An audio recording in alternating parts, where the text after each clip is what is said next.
So we love sharing exciting news here at the Hero Motor Company. So for those of you that don't know us, welcome to the Hero Motor Company. So the M3 debate has raged for years and will continue to rage for years. And I, to be honest, think that's very age driven. It's about each generation of person, what they fell in love with when they were probably at university, reading Autocar or their dad's Autocar, etc.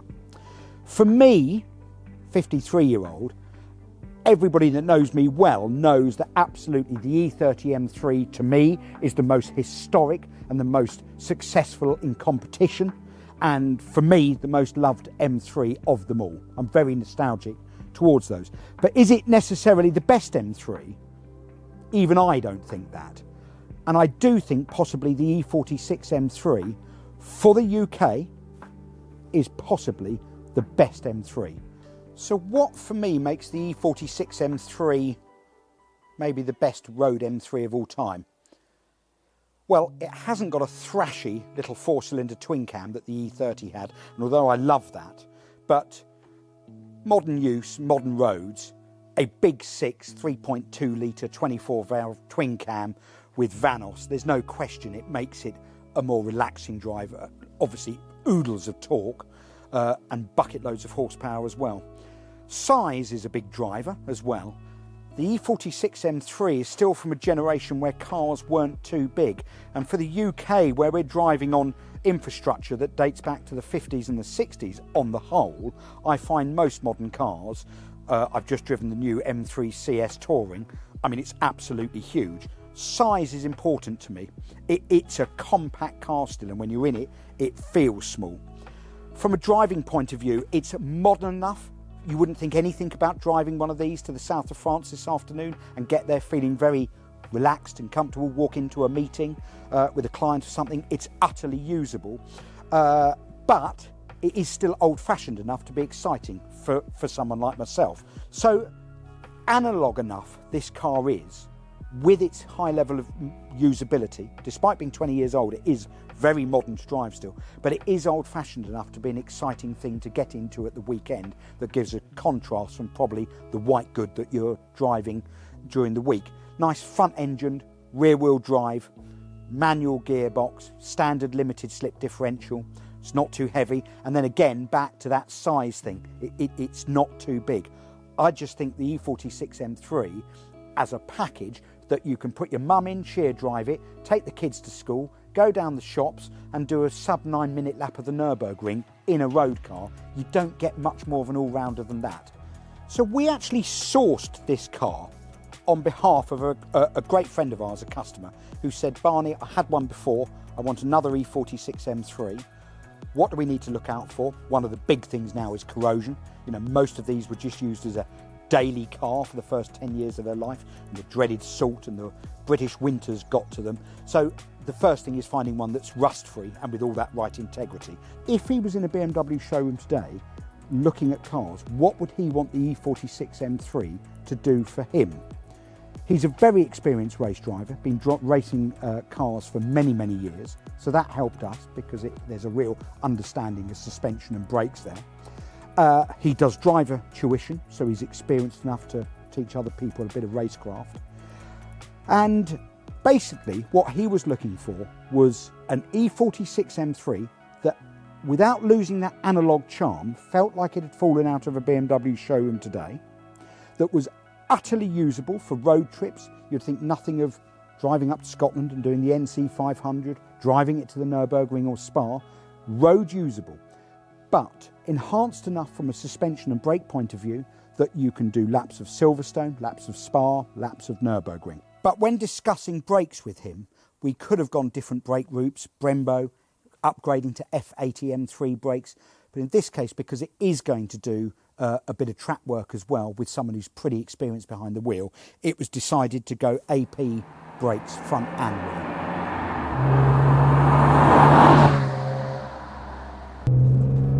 So let's go for a drive and demonstrate what we've managed to build here. As I said, this was about working with the client, finding out what his needs are. And I have to say, I think it's been a huge success.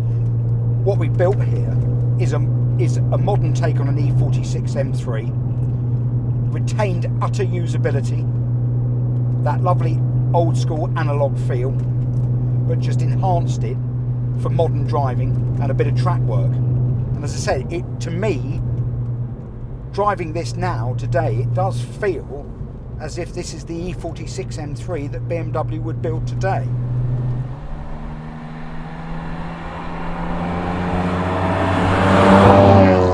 So straight away, you'll probably notice a bit of engine note. So we've got two things going on here.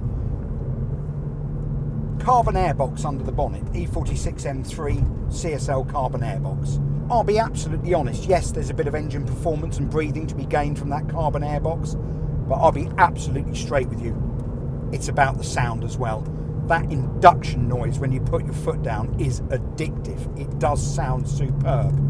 We've got a Super Sprint exhaust system. That was chosen carefully. I've driven E46 M3s with lots of different versions of exhaust on them, and this was chosen that right level of enhancement without it offending the ear, without the drone on motorways, without the setting car alarms off in the morning. It's a great sounding exhaust, that Super Sprint exhaust.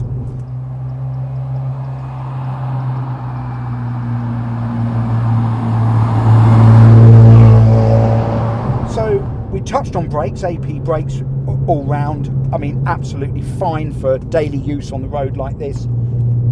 But suspension took a little bit of thought, because what we didn't want to do was end up with a car that became so unpleasant to drive on the road that it actually put you off using it for those road trips. But also it had to be advanced enough and modified, tweaked enough that an experienced racing driver, as he is, and driver tutor, is going to feel the difference for those fast lap times. And it was Öhlins that we decided on. So this is on Öhlins coilover front and rear dampers and springs, and I have to say I'm really pleased with that decision. I'm driving along here with you guys today, and my teeth are not chattering together, my spine's not being compressed. It has a slight touch of the GT3 Porsche feel to it, but without that real crash bang wallop.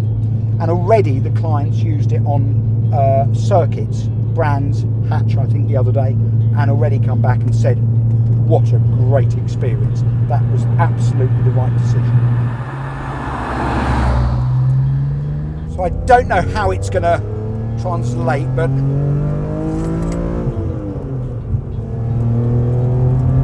I hope that gives you a little taste of that wonderful exhaust note and that absolutely awesome induction noise from that carbon airbox under the bonnet. We talked about engine mods, and I felt very strongly when discussing that actually I feel the performance, 343 horsepower, 365 newton meters of torque from the E46 M3 is actually what you want on the UK roads. I think it's a sweet spot. A lot of the cars I drive today, including actually that M3 CS I got in the other day, I think they're just too fast for the UK roads. I just don't think you can enjoy that level of performance. You put your foot down and in one ratio you're suddenly up the back of the car in front of you, and I think that level of performance is a perfect sweet spot for UK roads.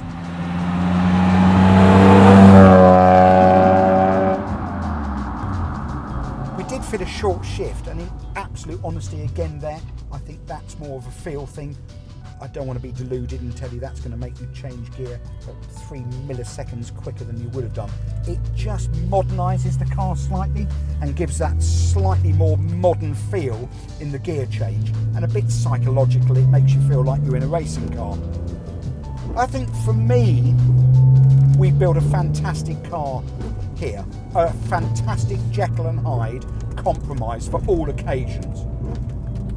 One of the conversations I am going to be having with the customer is no one on the road or on the racetrack needs a car that does 160 miles an hour.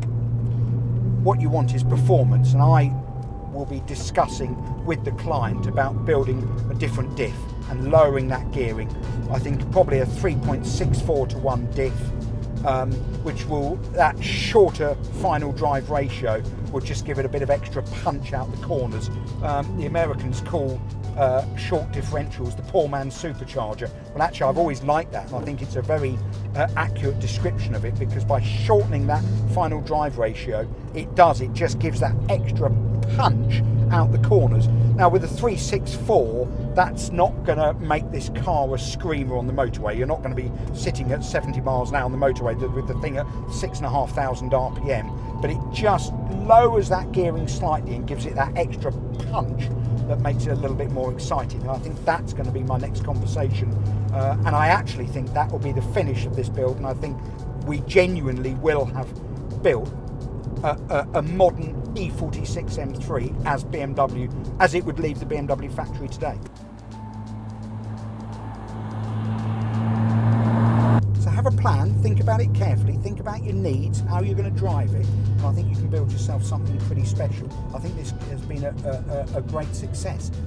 The other thing to stress is this is a fraction of the cost of a new M3 CS Touring at 140 grand, and I think it's more fun, and it's certainly better in the UK.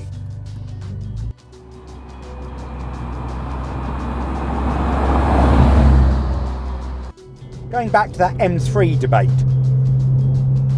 what's the best M3? And I dread that because it just kicks off.